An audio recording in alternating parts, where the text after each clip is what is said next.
Hi friends, welcome to AFH kitchen. ఈరోజు మనం తయారు చేసుకోబోయే రెసిపీ కాజు అలానే మనము బాదంతో పులావ్ తయారు చేసుకుందామండి. దీన్ని ఎలా తయారు చేసుకోవాలో దీనికి కావాల్సిన పదార్థాలు.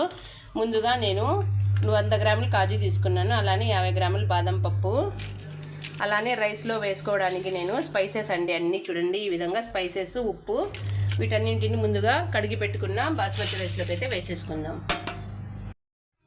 అలానే గరం మసాలా, కొద్దిగా బిర్యానీ మసాలా కూడా యాడ్ చేశాను చూడండి. ఇటువైపు ఇది గరం మసాలా, అది బిర్యానీ మసాలా, కారము, ఉప్పు, అల్లం వెల్లుల్లి మసాలా, కస్తూరి మేతి, అలానే ఉల్లిపాయ ముక్కలు.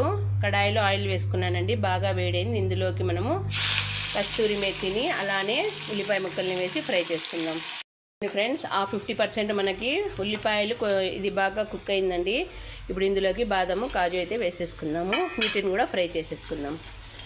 చూడండి, మంచిగా కలర్ అయితే వచ్చిందండి ఆనియన్స్. ఇప్పుడు ఇందులోకి మనము అల్లం వెల్లుల్లి మసాలా, స్టవ్ని లో ఫ్లేమ్లో పెట్టుకొని చేయాలండి. అలానే గరం మసాలా, బిర్యానీ మసాలా, కారము, ఉప్పు వేసి దీన్ని బాగా మిక్స్ చేసేసుకొని లో ఫ్లేమ్లోనే 10 నిమిషాలు కుక్ చేసుకుంటే సరిపోతుంది. పెరుగు వేసి మిక్స్ చేసేసుకుంటే మన గ్రేవీ రెడీ.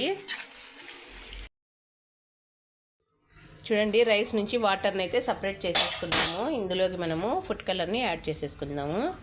మీకు ఇష్టం వచ్చిన ఫుడ్ కలర్ యాడ్ చేసుకోండి, లేదంటే అవాయిడ్ చేసుకోండి.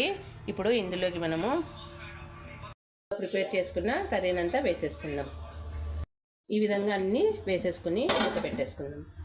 స్టవ్ మీద ఇలా పెనం పెట్టేసి దీన్ని ఒక 10 నిమిషాలు హై ఫ్లేమ్లో పెట్టి 5 మినిట్స్ లో ఫ్లేమ్లో పెట్టి కుక్ చేసుకుంటే సరిపోతుందండి.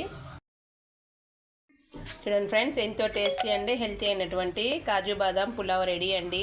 తినండి, ఆరోగ్యంగా ఉండండి. నా వీడియోని లైక్ చేయండి, షేర్ చేయండి. మరిన్ని వీడియోస్ కోసం ఛానల్ని సబ్స్క్రైబ్ కూడా చేసుకోండి.